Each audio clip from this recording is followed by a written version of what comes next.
저희는 4차 산업혁명 시대의 디지털 마케팅을 소개하도록 하겠습니다.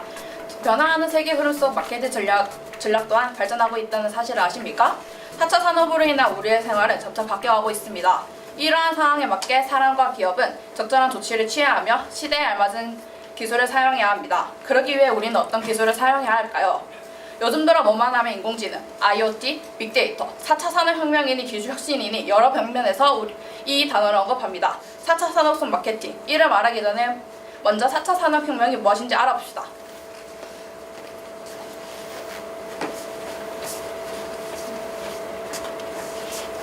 4차 산업혁명은 2016년 스위스 다보스 경제포럼에서 처음으로 언급된 용어입니다.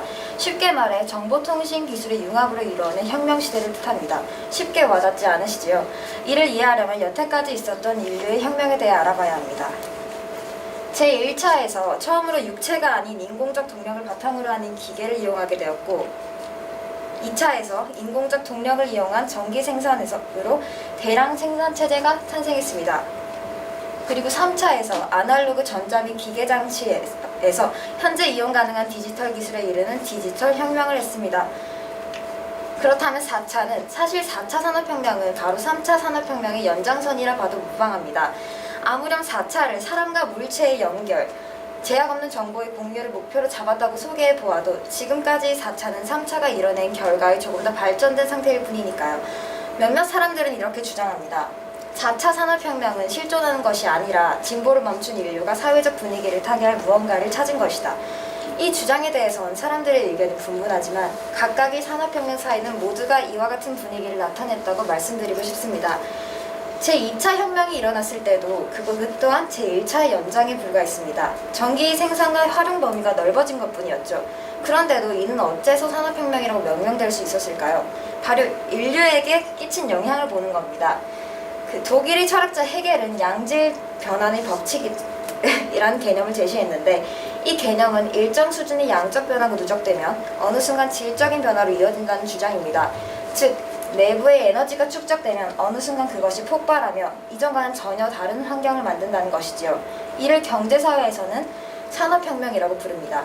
이처럼 인류의 삶에 역사적으로 큰 파장을 불러일으킨다면 그것은 혁명에 해당합니다. 2차 혁명으로 인해 인간은 수공업에서 공장으로 대량 생산을 할 수 있게 되었고 한층 더 삶의 질이 높아졌으며 이상에 가까워졌습니다. 당시에는 느껴지지 않았지만 조금씩 흘러든 과도기 속에서 기술은 진보해 왔습니다. 그리고 거듭되는 그 발전 속에서 제4차라는 새로운 과도기와 지금의 사람들이 풀어야 할 문제가 주어진 거죠.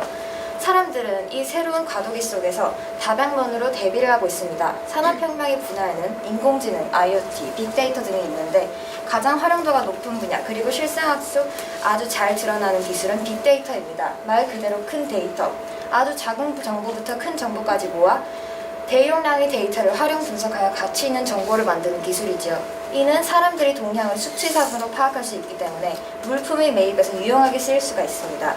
그렇기에 떠오르는 마케팅의 주요 기술로 자리매김할 수 있게 되었습니다. 구글, 아마존, 라쿠텐, 넷플릭스, 유튜브, 자라, 아비바 생명, 사우스웨스트 에어라인, DNL, 후치츠 등의 해외 기업들이 빅데이터를 이용하고 있습니다. 그 대표적으로 자라와 아마존에 대해 설명을 하겠습니다.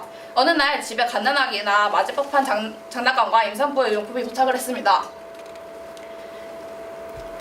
그 가족 중에도 누구도 시킨 적이 없는 택배에 고등학생 딸을 둔 아버지는 이런 물품을 보낸 아마존 사이트에 화가 나 민원을 넣었습니다. 돌아온다면 뜻밖에도 딸이 임신했다는 내용이었습니다. 그리고 그것이 맞게 서비스로 물품을 제공했다는 내용이지요.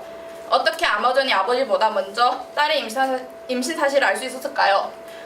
아마존 사이트는 모든 사용자의 구매 패턴을 수집하고 파악하여 최적의 상품을 추진하는 서비스를 도입하고 있었습니다.